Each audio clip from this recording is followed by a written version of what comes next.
સહજાનંદ સ્વામી મહારાજની જય.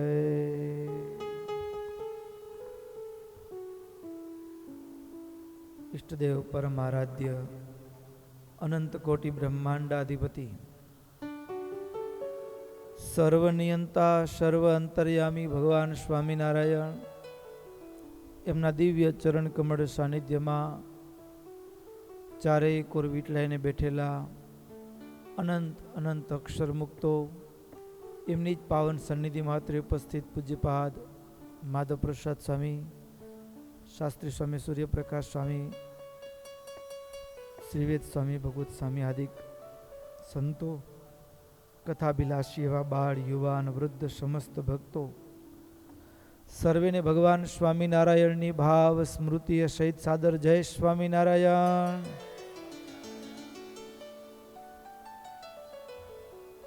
વાલા ભક્તો, આપણી ચાલતી નિત્ય સાયંકાલીન શ્રીમદ સત્સંગી જીવન કથા ગંગા, એમાંય ગત સત્રની અંદર ભગવાન સ્વામિનારાયણ એ જુનાગઢની અંદર રામનવમીનો ઉત્સવ કરી અને ત્યાર પછી એ ગઢપુર તરફ ચાલતા થયા. મહારાજ ગઢપુર પધાર્યા અને ગઢપુરની અંદર મહારાજે સંકલ્પ કર્યો છે. સંકલ્પ મહારાજ જાણે આપણને શીખવાડતા હોય એવો ભાવ. નિવસંસ્તત્ર ભગવાન એકદા વિજને સ્થિતઃ વ્યચિંતયસ્ય મનસા સ્વાવતાર પ્રયોજનમ કલેહે પ્રાપ્ય બલમ ભૂમૌ અધર્મમ સાન્વયો સુરૈઃ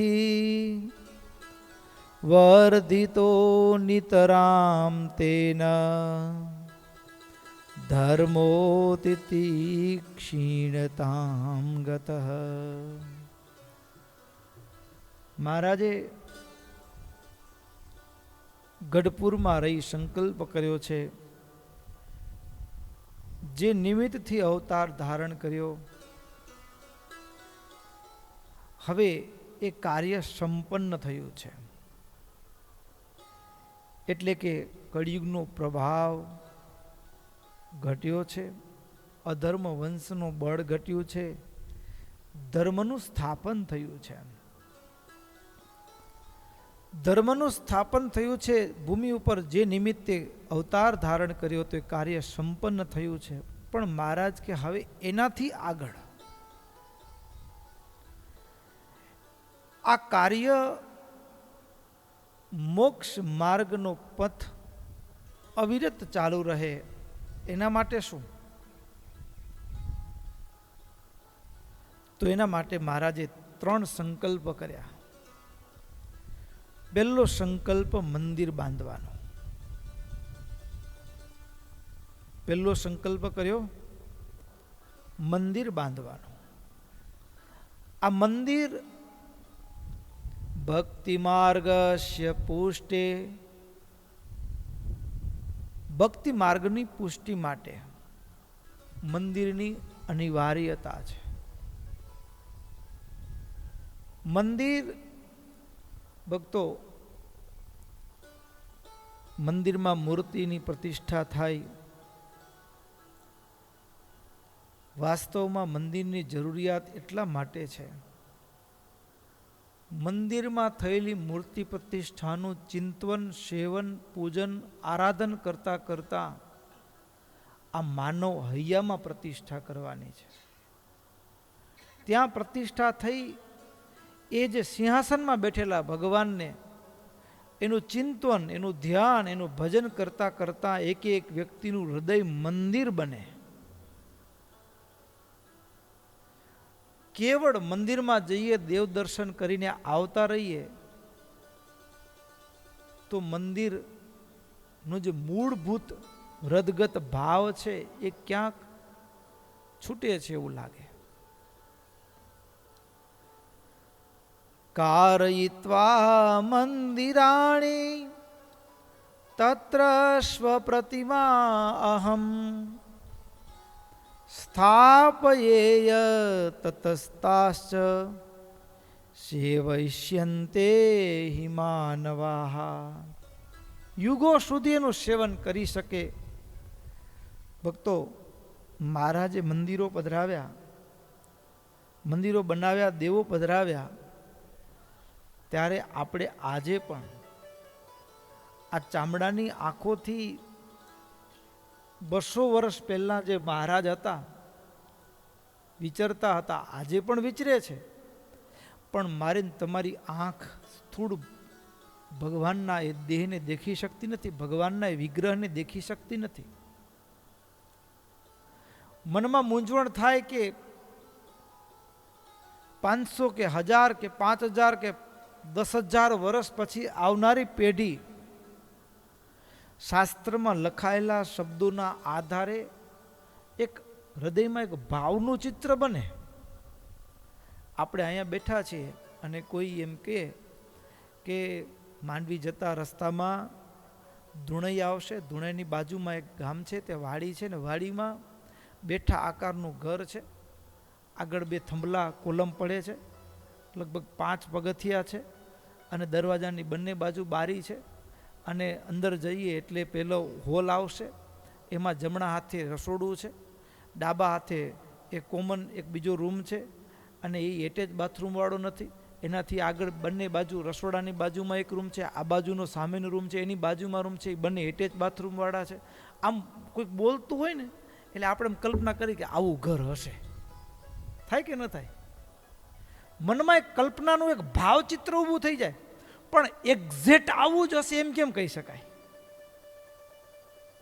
એ તો જોયું હોત તો જ ખ્યાલ આવે કે અહીંયા કને ઘરમાં ખીટી મૂકી છે ને અહીંયા ખીટીમાં આ ટાંગ્યું છે ને. એ તો જોયું હોત તો જ ખબર પડે, નહીતર પડે નહીં.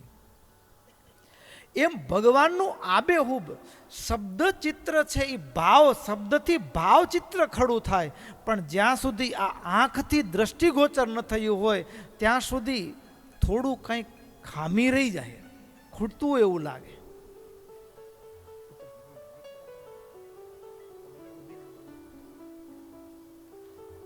કંઈક ખૂટતું હોય એવું લાગે. તો એ જે વસ્તુ ખૂટે છે એ શું છે?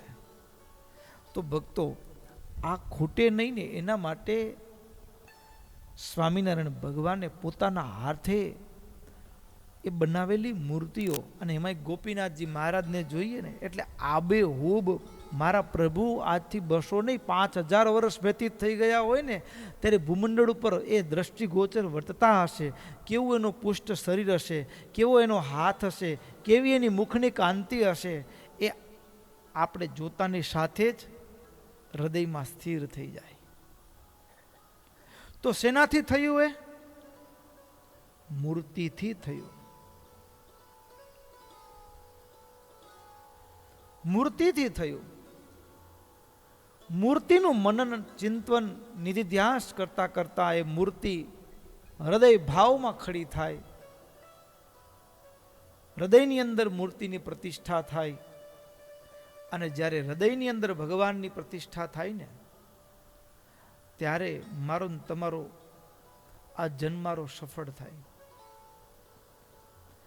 જ્યાં સુધી આ માળાઓ કરીએ છીએ, રાત્રિ દિવસ ચિંતન કરીએ છીએ, પણ જ્યાં સુધી હૃદયમાં પ્રેમાનંદ સ્વામી એટલા માટે કીર્તનમાં ગાયું છે, આપણે પદ બોલીએ છીએ, આજ મારે ઓરડે રે આવ્યા અવિનાશી અલબેલ, બાઈ મેં બોલાવ્યા રે સુંદર છોગાવાડો છે, નિરખ્યા નેણા ભરી રે નટવર સુંદર શ્રી ઘનશ્યામ, શોભાશી કહું રે નિરખે લાજે કોટિક કામ. આજે મારે ઓરડે રે, એ કયા ઓરડાની વાત છે? કયા ઓરડાની વાત છે? તો ભક્તો એ બીજા કોઈ ઓરડાની વાત નથી. હૃદયરૂપી ઓરડામાં જે ભગવાન પધાર્યા છે ને એ ઓરડાની વાત છે. હૃદયરૂપી ઓરડાની અંદર મહારાજ પધારતા હોય અને એ જે પ્રેમાનંદ સ્વામીએ દર્શન કર્યું છે એની વાત છે. એટલા માટે મહારાજ કહે છે પહેલો સંકલ્પ યુગો સુધી મોક્ષનો માર્ગ અવિરત રહે. એના માટે સ્વામિનારાયણ ભગવાને મોક્ષની પરબ સમા એ મંદિરોની બાંધવાનો સંકલ્પ કર્યો છે. બીજો સંકલ્પ, ભક્તો, મંદિર હોય પણ કેવળ મંદિરથી કામ નથી ચાલતું. 4 દિવાલો ઊભી કરી અને ત્યાં પ્રતિષ્ઠા ભગવાનની કરીએ, કોણ ત્યાં આરતી કરશે? કોણ ત્યાં ભજન કરશે?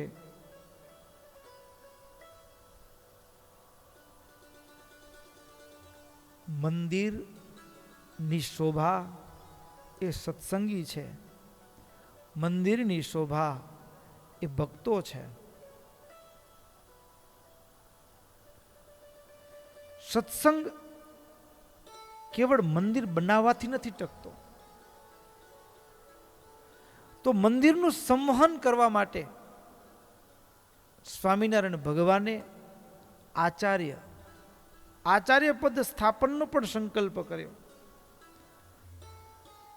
અતો ભક્તિ માર્ગસ્ય પુષ્ટ્યર્થે મંત્ર દીક્ષાપ્યપેક્ષ્યતે અતો ધર્માન્વયે શુદ્ધે ગુરુતામ સ્થાપયેય ચ. મંત્ર દીક્ષા.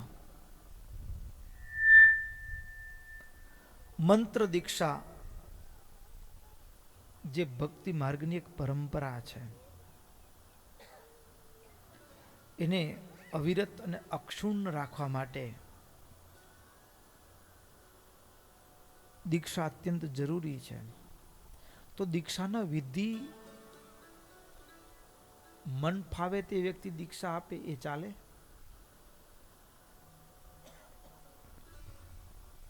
ન ચાલે. તો દીક્ષા આપવાનો અધિકાર એટલે કે આચાર્ય પદની સ્થાપના કરી. બીજો સંકલ્પ કર્યો. ત્રીજો સંકલ્પ, ધર્મ જ્ઞાન વિરક્તિ નામ ભક્તેશ્ચાવગમાયતુ ગ્રંથમ કરતા સતાનંદો મંચરિતોપબ્રહ્મહિતમ. ધર્મ જ્ઞાન વૈરાગ્ય ને ભક્તિ એનો બોધને આપનારા મત ચરિત્ર, મારા ચરિત્ર એનું નિરૂપણને કરનારા શાસ્ત્રની રચના સતાનંદ સ્વામી આદિ સંતો પાસે મહારાજે કરવાની આજ્ઞા આપી. ત્રીજો સંકલ્પ, શાસ્ત્ર રચના. આમ જોઈએ ને તો મંદિર એ નિશાળ છે, શાસ્ત્ર એ પાઠ્યપુસ્તક છે અને આચાર્ય સંત કે બ્રહ્મચારી એ શાળાના શિક્ષકો છે. કોણ છે? શાળાના શિક્ષકો છે. એવી અલૌકિક આખી ગૂંથણી છે. અને એમાં શાસ્ત્ર તો વાત કંઈક જુદી છે.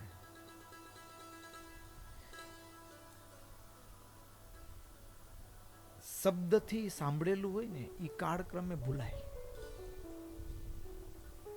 શબ્દથી કાનોકાન સાંભળ્યું હોય એ અપભ્રંશ થઈ શકે છે, પણ જે લખાણમાં હોય છે ને એ દીર્ઘકાળ સુધી રહે છે. બાકી એવું છે, શબ્દનું લુપ્ત થાય, શબ્દ આકાશનો ભાગ છે, પણ આકાશનો ભાગ એટલે આજથી 100 વર્ષ પહેલા કોઈ બોલેલું હોય ને એ શબ્દ આકાશમાં રહ્યો છે, પણ આપણને સંભળાતો નથી. 100 હજારો વર્ષ પહેલા કોઈ શબ્દો એ પણ રહ્યા છે, પણ એ સમજાય ને સંભળાય કોને ખબર છે? જેમ અત્યારે દિલ્હીમાં રેડિયોમાં સમાચાર આવતા હોય ને, આપણા મોબાઈલમાં કે કેમાં નેટવર્કનું એનું ફ્રીક્વન્સી પકડાય ને સ્ટેશનની, તો બોલતો હોય દિલ્હીમાં, સંભળાય ક્યાં? અહીંયા સંભળાય. એમ ધર્મ, જ્ઞાન, વૈરાગ્ય ને ભક્તિથી અંતરની શુદ્ધિ થાય ને એટલે પરમાત્માની સાથે મારે તમારી ફ્રીક્વન્સી પકડાય, ચેનલ પકડાય. શું પકડાય? હા, નેટવર્ક એવું સરસ પકડાય. એટલે ઘણીક વખત એવું થાય કે જે જ્ઞાન મહાપુરુષો ભૂમંડળ ઉપર અવતાર ધારણ કરે ને, કેટલું જ્ઞાન તો પૃથ્વી ઉપર લખાણમાંય ન હોય અને પરંપરાથી એ લુપ્ત થઈ ચૂક્યું હોય, પણ એ મહાપુરુષો આવીને પાછું ને પુનર્જીવિત કરે. એ દિવ્ય રૂપે રહેલા શબ્દોને એ ઝીલી શકે અને પાછું એને શબ્દરૂપ આપીને પ્રસ્તુત કરી શકે. ઇતિહાસ સામે દ્રષ્ટિ કરીએ તો વેદો પ્રારંભમાં શબ્દ રૂપમાં હતા. એટલે કે કર્ણોપકર્ણ તમને સંભળાવ્યા, તમે યાદ કરી લીધા, તમે તમારા દીકરાને સંભળાવ્યા, એણે યાદ કરી લીધા. આવી રીતે પરંપરાથી વેદ શબ્દ ભૂમિકામાં રહ્યા હતા અને ધીમે ધીમે એમાંથી વચ્ચે અપભ્રંશ થવા લાગ્યો, ભૂલાવા લાગ્યો. એટલે પછી જાજુ યાદ રાખવાનું હોય તો વચ્ચેથી ભૂલાઈ જાય, પણ થોડું હોય તો વાંધો ના આવે. તો એ ખંડ, અધ્યાય એવી રીતે એને નાના નાના હિસ્સામાં એને યાદ હૃદયના માનસ પટ ઉપર એ વેદો રહ્યા. પણ એમાંથી પણ નાના ભાગમાંથી પણ અપભ્રંશ થવા લાગ્યો. અને ત્યારે ભગવાન વેદવ્યાસજી પ્રગટ થઈ અને જે જ્ઞાન લુપ્ત થાય એના પહેલા એને એક લેખિત રૂપ આપી અને આપણને એ શાસ્ત્રના રૂપમાં જીવંત રૂપે પ્રાપ્ત થઈ ગયું.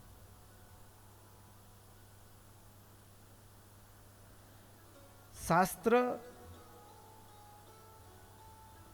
ઘણીવાર એવું લાગે, કથાઓ સાંભળીએ, પેલા હતું એવું, હવે ના હોય. ઘણા શું કે ભાગવત આદિક સત્શાસ્ત્રોની કથા સાંભળતા હોઈએ ત્યારે એ પેલાના જમાનાની વાતો, હવે એવું કાંઈ છે નહીં. પણ ભક્તો, શાસ્ત્ર ક્યારે જૂના નથી થતા, એ નવા ને નવા રહે છે. શાસ્ત્રમાં જે લખાયું છે એ આજે પણ બને છે, આજે પણ બને છે. ફક્ત ફરક એટલો છે, નામઠામ બદલાય છે.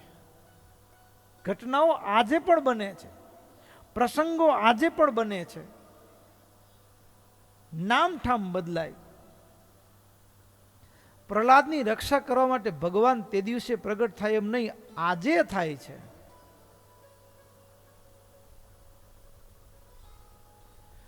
ધ્રુવજી એ દિવસે હતા એમ નહીં, આજે છે.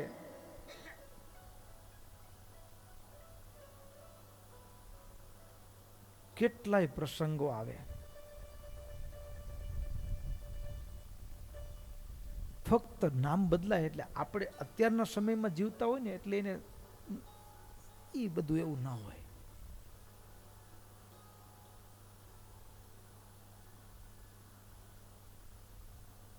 ભગવાન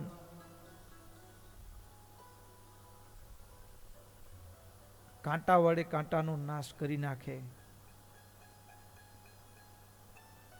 અરસપરસ કેવી રીતે વિગ્રહ થાય પોતપોતામાં અને કપાઈ મૃત્યુ પામે. મહાભારત જમીનના ટુકડા માટે ભાઈ ભાઈ સામસામા લશ્કર આવી જાય, એ પાંડવો ને કૌરવોની વાત નથી, ભૂતકાળ નથી, એ વર્તમાન છે. શાસ્ત્ર જીવંત છે અને શાસ્ત્ર છે ને એ જીવન જીવવાની કેડી.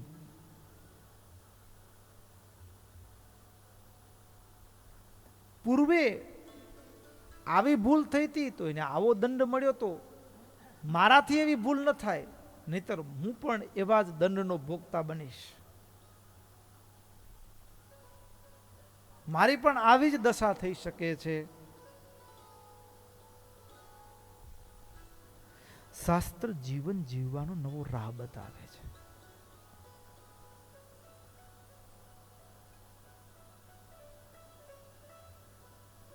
પહેલો સંકલ્પ મંદિર બાંધવાનો, બીજો સંકલ્પ આચાર્યની સ્થાપના કરવાનો, ત્રીજો સંકલ્પ મહારાજે કર્યો છે એ સદગ્રંથની રચના કરાવવાનો. શાસ્ત્રોની અંદર સિદ્ધાંતોનું સંવહન થાય.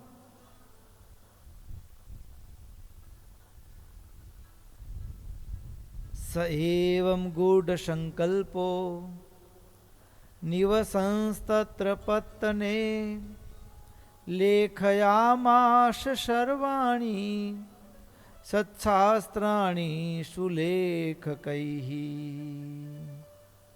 આ ત્રણેય સંકલ્પ મહારાજે કર્યા અને મહારાજે ત્રણેય સંકલ્પને જાણે સાકાર રૂપ કરવાનો સંકલ્પ કર્યો. મનમાં ધાર્યું કે મારે મંદિરો બાંધવા છે. મહારાજે સંકલ્પ કર્યો ને, અને બીજી બાજુ ભક્તો સંકલ્પ માત્રથી અનંત કોટી બ્રહ્માંડો રચાઈ જતા હોય, અને ભગવાન સંકલ્પ કરે કે મારે મંદિર બાંધવા છે, તો બન્યું શું? આ બાજુ મહારાજ ચૈત્રવદ એકાદશી આવી, ઉત્સવ ઉજવાયો. બારસના દિવસે હજારો બ્રાહ્મણોને મહારાજ જમાડ્યા. અને એમ કરતા જ્યારે મહારાજ કેટલોય સમય સુધી સત્સંગમાં વિચરણ કરીને ગઢડા આવ્યા હતા ને, એટલે જેને જેને સમાચાર મળ્યા કે મહારાજ હવે ગઢપુર આવી ગયા છે, એ બધા હરિભક્તોના સંઘ ગઢપુર આવતા હતા દર્શન માટે. અને મહારાજે સંકલ્પ કર્યો કે મારે મંદિર બાંધવા છે. ત્યાં અમદાવાદની અંદર અંગ્રેજ સરકારની બુદ્ધિનું એક આંટું ફર્યો, એક વિચાર ફર્યો. એના હૃદયમાં જાણે મહારાજે સંકલ્પ કર્યો ને, ત્યાં હૃદયમાંથી એક સ્ફુરણા થઈ. સત્સંગીઓને બોલાવી અને મંદિર માટે જમીન મફતમાં આપવાની ઈચ્છા વ્યક્ત કરી કે તમે મંદિર બંધાવો, સ્વામિનારાયણ ભગવાનને બોલાવો અને આ શ્રીનગરમાં સ્વામિનારાયણ સંપ્રદાયનું ભવ્ય મંદિર બને. એવો પ્રસ્તાવ અંગ્રેજ સરકારના અધિકારીઓ તરફથી હરિભક્તોને મળ્યો. સંકલ્પ માત્રથી જુઓ તો ખરા, આ તો મહારાજ છે. એના સાધુઓ સંકલ્પ કરે ને એ સત્ય થાય, સંકલ્પ માત્રથી. પેલો મંદિરમાં આડખેલી રૂપ બનવા માટે પેલો રંગીલદાસ દિવાન જુનાગઢનો વડોદરા ગયેલો, અને પછી ત્યાં તો એવી આમ વેગમાં આવીને એવું બોલતો કે ભલે એ મંદિર બનાવે બ્રહ્માનંદ, પણ હું આવી અને મંદિરનો કાંકરે કાંકરો કાઢી નાખીશ. આપણે કઈ તળિયેથી સાફ કરી નાખીશ, કાંકરે કાંકરો કાઢી નાખીશ. આવું બોલતો બોલતો, અને આ સમાચાર જ્યારે બ્રહ્માનંદ સ્વામીને મળ્યા, જુનાગઢની અંદર મંદિરનું બાંધકામ કરતા હતા, કરાવી રહ્યા હતા, ત્યારે મનમાં થોડું હૈયામાં દુઃખ થયું કે દેવનું મંદિર બનતું હોય, ભગવાનનું મંદિર બનતું હોય, અને જીવની અવળાઈ તો જુઓ કે કાંકરે કાંકરો, કોનો કાંકરો નીકળશે તો ભગવાન જાણે છે. સ્વામીના હૈયામાંથી શબ્દો તો નીકળ્યા, પણ બીજી બાજુ સ્વામીએ ગોપાળાનંદ સ્વામીને વાત કરી કે સ્વામી આવી રીતે રંગીલદાસ મંદિરનો કાંકરે કાંકરો કાઢી નાખવાની ઈરાદા સાથે આવે છે. સ્વામી હસતા હસતા કે બ્રહ્મમુનિ શું કામ ચિંતા કરો છો? સ્વામીએ પોતાના કાંખમાંથી એક વાળ ખેંચ્યું, આમ હાથમાં પકડી આમ છોડ્યું કે સ્વામી, બ્રહ્માનંદ સ્વામી, આ રંગીલદાસ. શું બોલ્યા સ્વામી? અહીંયાથી વાળ ખેંચી હાથમાં પકડીને કીધું આ રંગીલદાસ. અને ભક્તોએ રંગીલદાસ એ આવી રહ્યો હતો અને વડાલ ગામ પાસે પહોંચેલો અને તે જંગલમાંથી અચાનક એક સણસલું નીકળ્યું અને એમાં એનું ઘોડું ભડક્યું અને ઘોડું ભડક્યું એટલે શરીર ઉપર બેલેન્સ ન પકડી શક્યો, હાથમાં બરછી હતી, જમીન ઉપર ખોડીને બેલેન્સ કરવા ગયો, પોતાને સમતુલન જાળવવા ગયો, પણ સમતુલન જળવાતું જળવાય પણ પોતે જે જમીન ઉપર સમતુલન જાળવવા માટે ખોટેલી બરછી એ થોડી આગી પાછી રહી અને એમાં પોતે જ પોતાના હાથેથી ખોસેલી જે બરછી હતી એના ઉપર પડ્યો અને બરછી પોતાના જ પેટ સોસરી નીકળી ગઈ. આ રહ્યો મુવાડો, આ રહ્યો રંગીલદાસ. સંકલ્પ એનો મતલબ એવો નથી કે સ્વામી એને મારી નાખવાનો સંકલ્પ કર્યો, એવું એવી ભાવના નથી.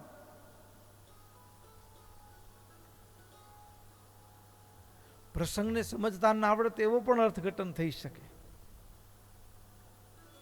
પણ ભક્તો, મહારાજ સંકલ્પ કર્યો કે મારે મંદિર બાંધવા છે. ત્યાં અંગ્રેજ અધિકારીઓના હૃદયમાં પ્રેરણા થઈ અને સામેથી જમીન આપવાનો પ્રસ્તાવ હરિભક્તો આગળ મૂક્યો અને હરિભક્તો એ પ્રસ્તાવ લઈને મહારાજ પાસે આવ્યા છે.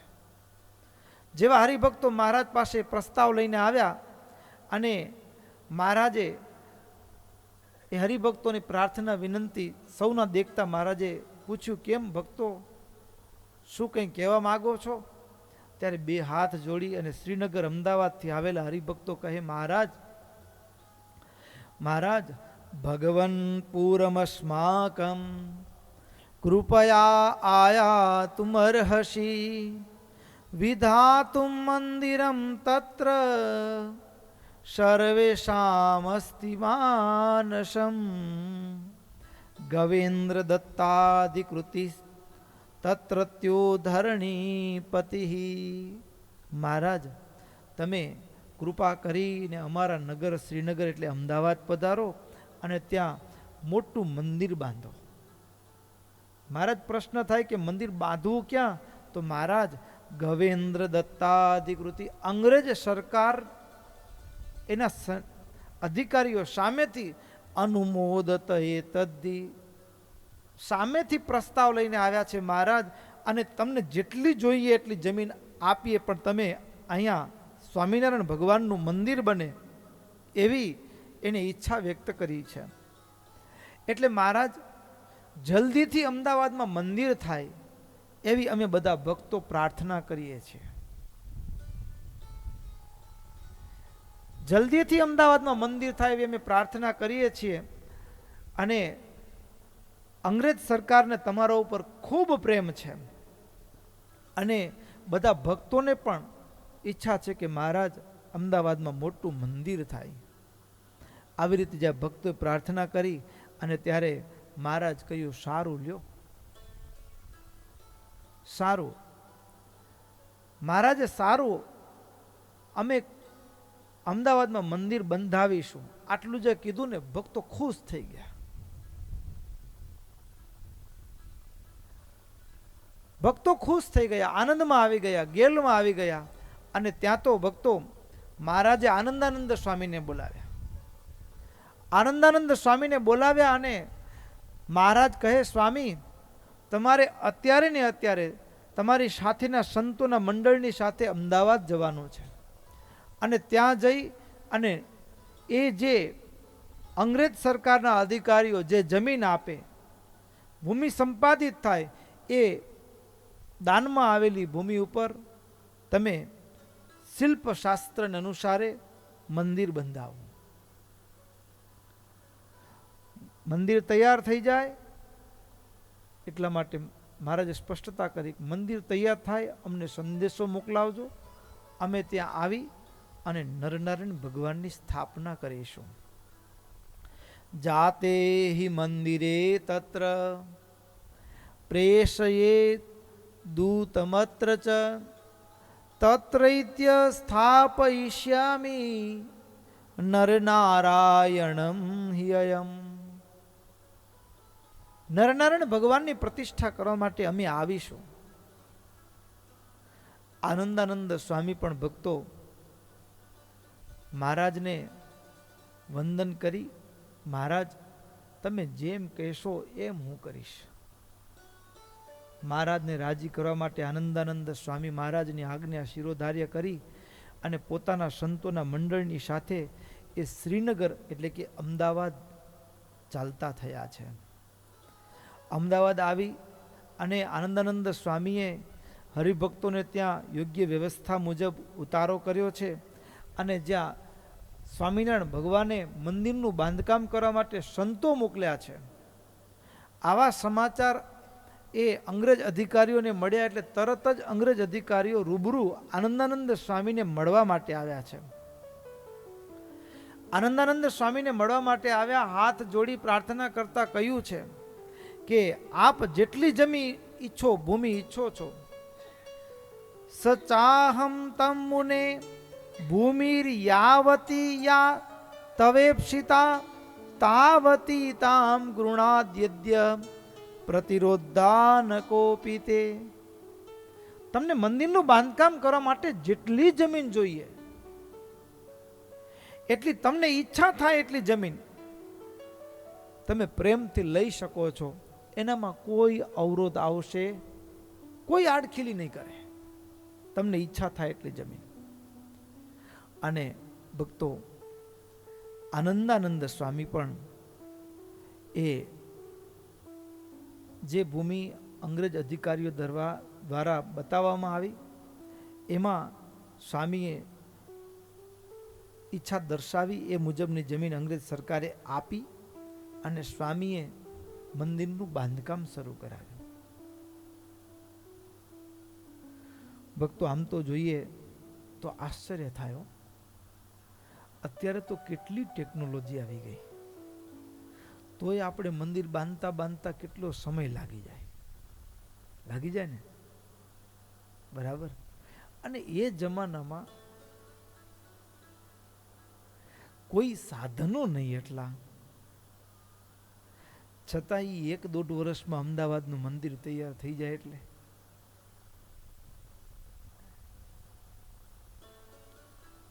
77નું વર્ષ છે, રામનવમી આવી ચૂકી હતી અને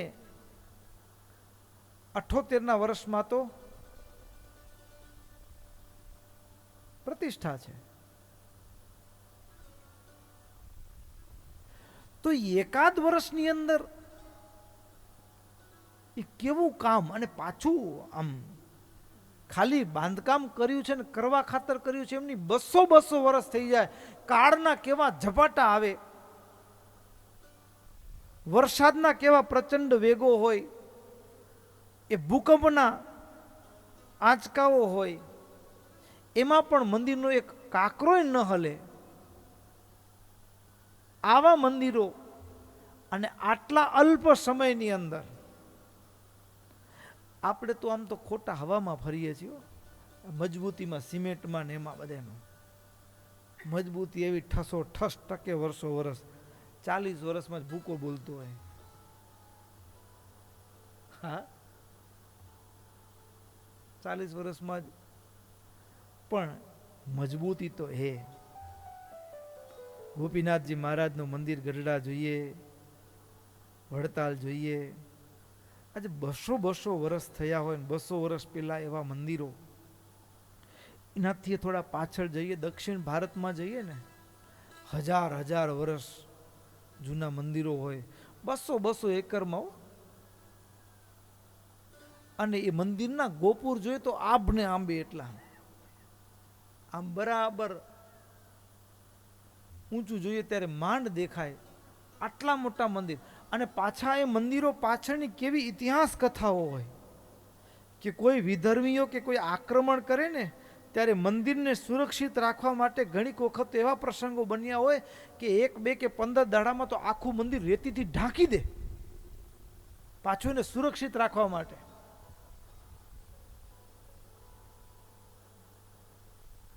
કેવી તૈયારીઓ હશે.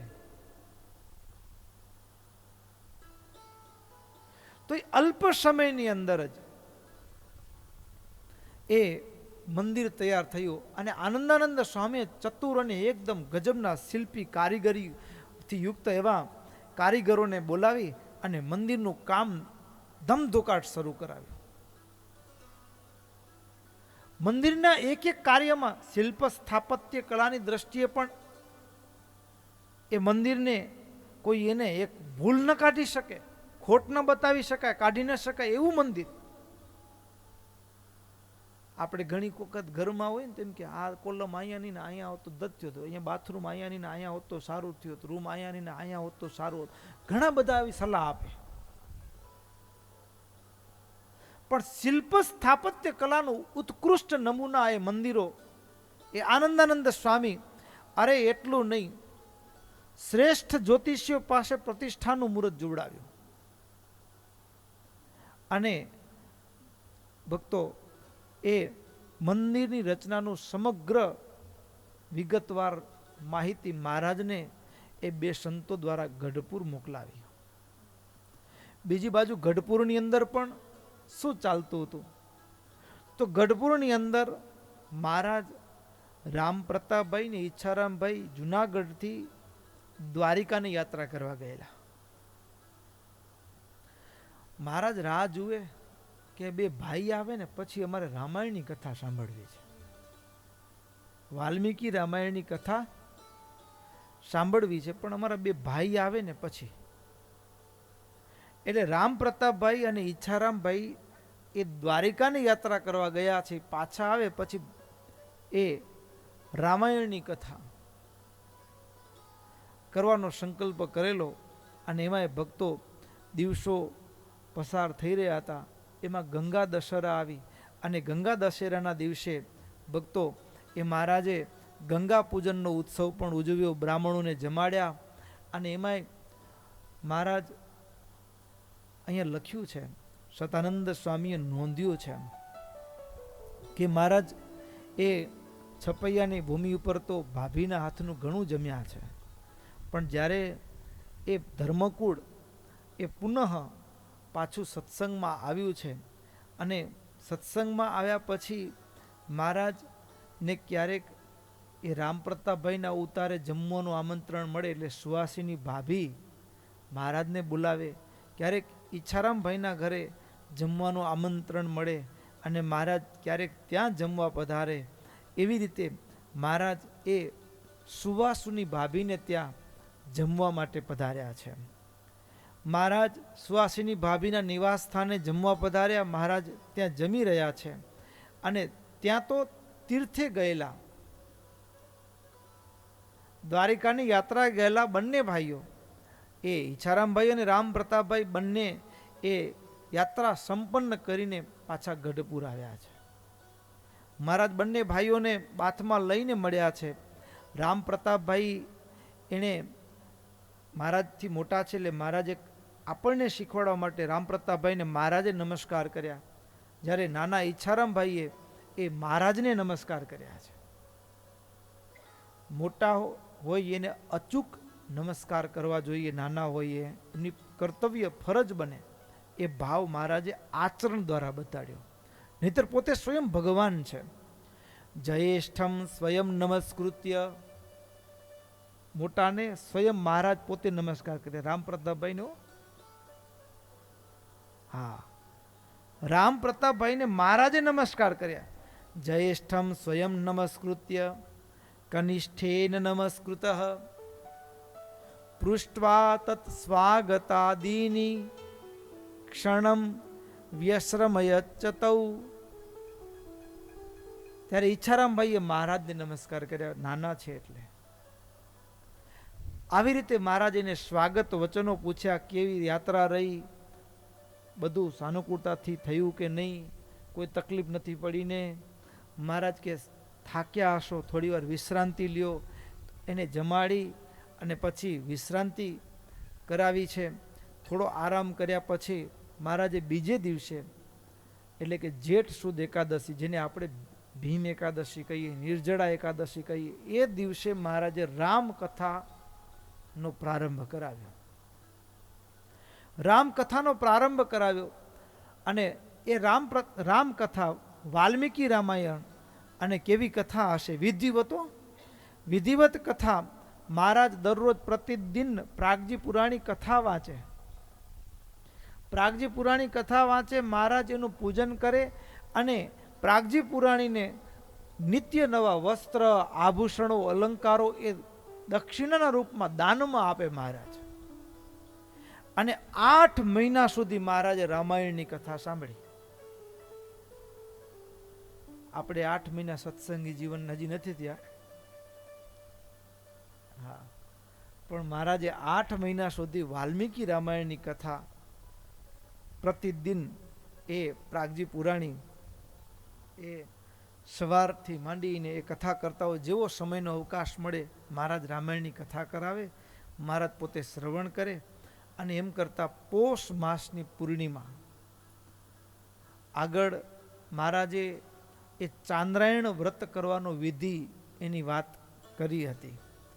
તો જેવો પોષ માસની પૂર્ણિમા આવી એટલે કે માઘ વ્રત, માઘ માસ, મહારાજે માઘ માસની અંદર ચાંદ્રાયણ વ્રતનો પ્રારંભ કર્યો છે. ચાંદ્રાયણ વ્રત આપણે ઠંડા પાણીથી એ નદી, એમાં પણ જે નદી સીધી સમુદ્રને ભળતી હોય ને એવી નદીમાં એક સવારના સમયમાં બ્રહ્મ મુહૂર્તમાં સ્નાન કરીએ તો 15 દિવસનું ફળ મળે. જે નદી સમુદ્રમાં ન મળતી હોય એવી નદીમાં સ્નાન કરીએ તો 3 દિવસનું ફળ મળે. અને સ્વયં સમુદ્રમાં જ સ્નાન કરીએ તો 1 દિવસ સ્નાન કરીએ તો 1 માસનું ફળ મળે. અને આવો કોઈ યોગ ન હોય અને કોઈ તળાવ હોય, એવો યોગ ન હોય તો પછી ઘડાની અંદર પાણી ભરી અને પ્રાતઃકાળે કોઈ ભગવાનનું સ્મરણ કરતા સ્નાન કરે તો માઘ માસનું વ્રત, અને એમાં ચાંદ્રાયણ કોળિયા વ્રત કહેવાય. એમાં ક્રમશઃ જવ મધ્ય ચાંદ્રાયણ, પીપીલિકા મધ્ય ચાંદ્રાયણ,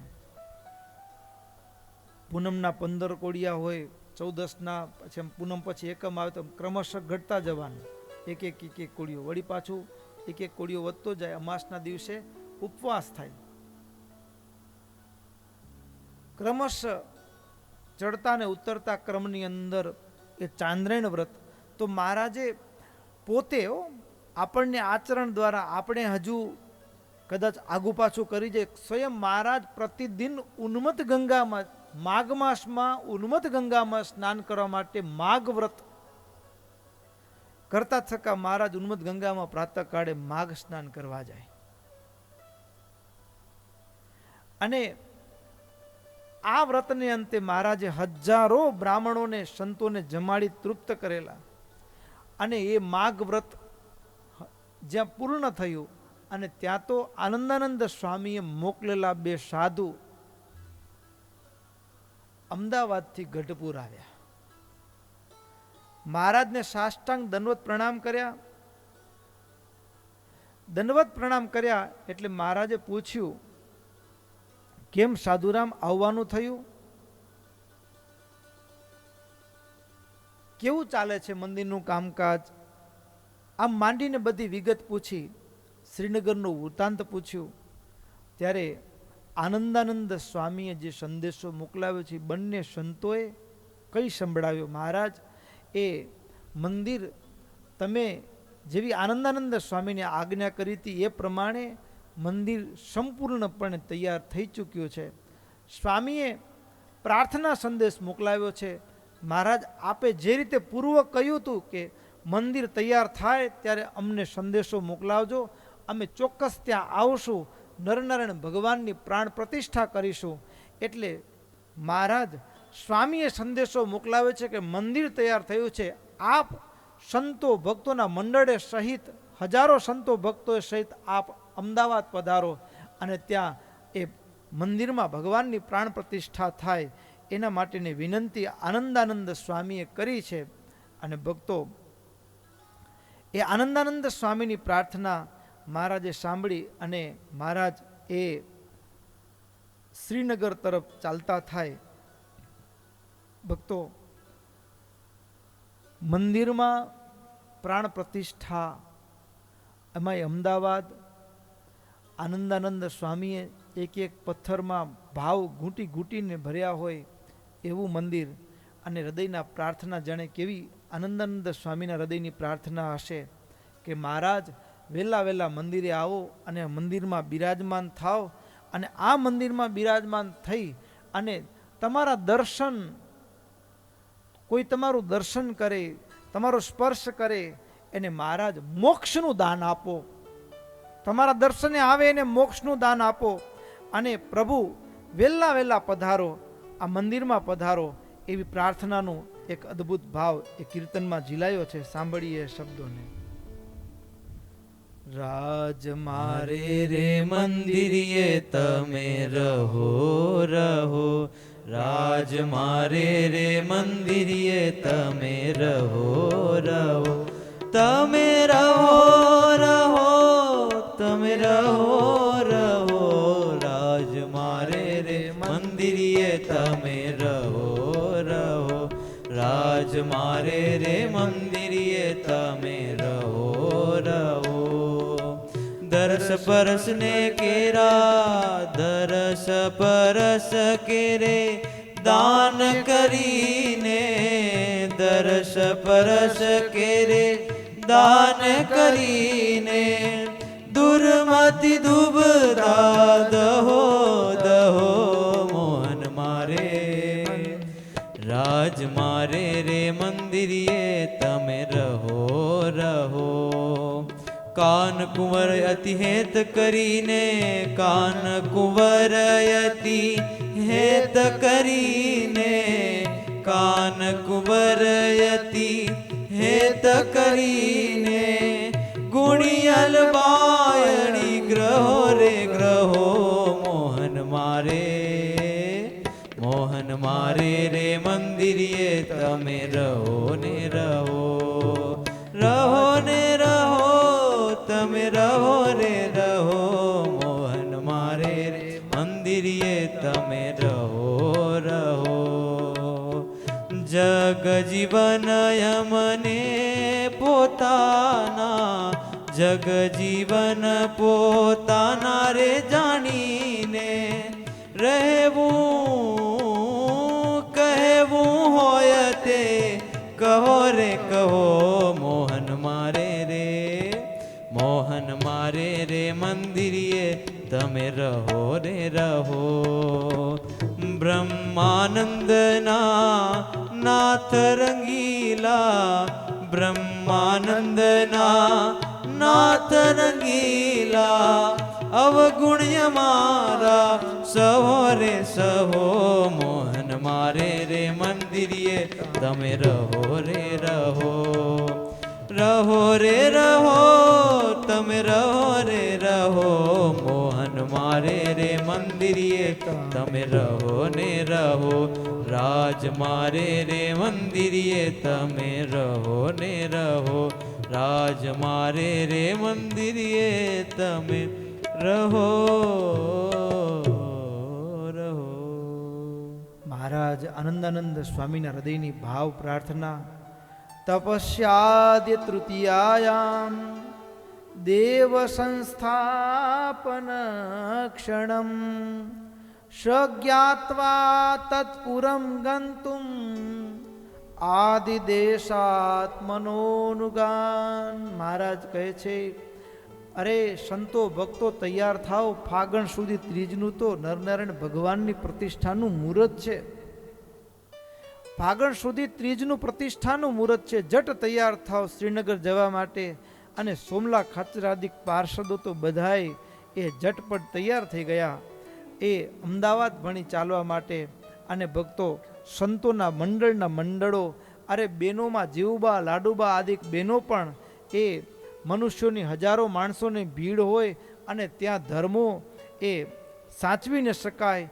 એટલા માટે મહારાજ કહે, તમે અહીંયા ગઢપુર જ રહો, તમારે ત્યાં વ્યવસ્થા જાળવવું થોડું કઠિન છે, એટલે તમે અહીંયા જ રહો.